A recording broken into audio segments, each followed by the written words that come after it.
deliver consistent high purity hydrogen food.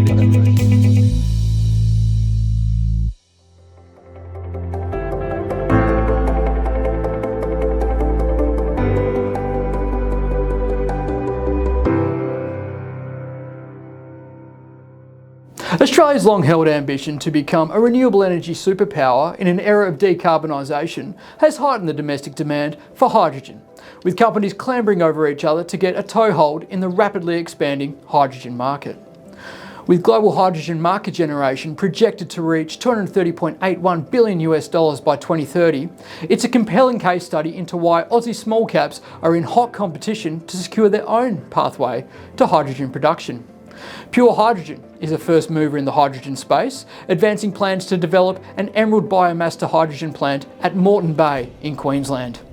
Pure Hydrogen intends to expedite the plant development to secure hydrogen offtake for supply to customers in southeast Queensland in 2024.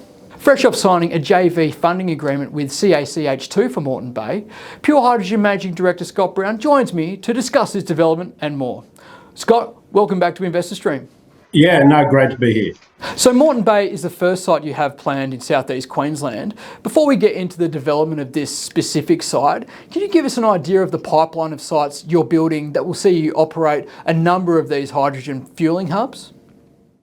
Yeah, sure. So Pure Hydrogen wants to be a supplier of choice for hydrogen across Australia. What we're looking at is particularly the East Coast markets, especially major centres like Brisbane, Sydney and Melbourne. We want to have coverage, and that's why we're actively looking at sites in those locations. And you may have seen in our deck, and we've had it previously, that we've had a number of areas that we've been targeting where we could have sites. So it's a coming together of a number of things. You've got to look at where customer demand is going to be. You have to look at, whether we can get feedstock and also infrastructure, and then also the suitability of available land. We weigh up all those factors. We certainly think this is going to be a busy year for us in terms of laying the foundations. We're hoping that the Moreton Bay site can be replicated all throughout Australia. So Scott, more specifically on Moreton Bay, it seems the funding that you're providing is a good leading indicator of your confidence in CACH2's technology and your combined ability to deliver an emerald biomass to hydrogen fuel to market. For the uninitiated, what's the commercial appeal of emerald hydrogen? Who are the likely customers? And how does it compete with something like the price of diesel today? Yeah, that's a really good question. So one of the reasons we particularly like emerald hydrogen is it's very competitive. It's competitive on two fronts. One, it needs about half as much electricity as so-called green hydrogen, which is running electricity through water. Also, just in terms of the cost structure, we can be very competitive and have a carbon negative footprint. So it's extremely good for the environment and very good for the customer. So in terms of the comparison to diesel, we can generally have a very cost-effective solution that should be cheaper than the current price of the equivalent price of diesel. So to run, whatever your device is, whether it's trucks or buses or to do power generation. So all those sort of things you can run through hydrogen, and you can run it in a clean manner. So not only is it good for the environment, but it's also good for your bottom line, which is, one of the reasons we think hydrogen is going to be embraced on a large scale. So Scott, can you just give us a brief run through on your progress at Moreton Bay, and what can we expect to see over the course of this year in terms of the site's development? And I guess further to that, can you give us any insights into any government support you're pursuing or receiving for the development of this site? So Moreton Bay is quite a big site. It's 21 hectares. It's right next door to a state forest, and that's part of the reason we chose that location. In terms of what we're looking at, it's a really good way where we're going through the approval process now with the government, and we've been able to coordinate a number of different government departments in Queensland, which is good. We are getting quite a lot of strong interest from the local council.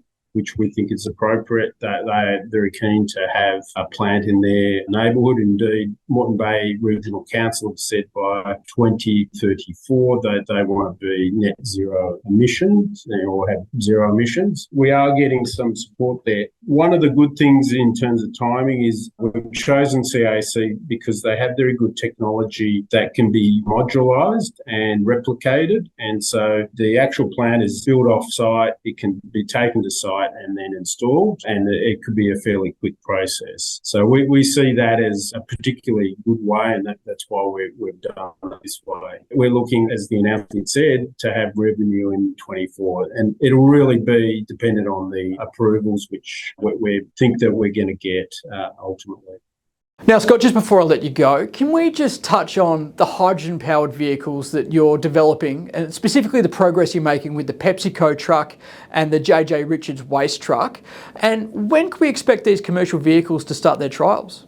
Both the Pepsi Prime Mover and the JJ Richards garbage truck, both in assembly. We've seen them in the factory, and you may have seen it in our quarterly. Very much on track. We're hoping to have them to show in May of this year, and then the trials will begin probably the second half of the year. That's how we're intending to do it. We see, obviously, you've got trucks, and then there's also buses. So there is hydrogen fuel cell buses that we can import, and we've got distribution rights within Australia and other jurisdictions. We think we can certainly have that as a solution to potential customers. And then we've got hydrogen fuel cell generators, and all of those products are going to use quite a lot of hydrogen, and that's partly why we've partnered with a range of different device manufacturers. We do have a partnership with Ausships for shipping, and so we're looking at shipping solutions as well. We think all of them are going to require quite a lot of hydrogen, and we're looking to supply it. So we can make very good margins out of delivering hydrogen,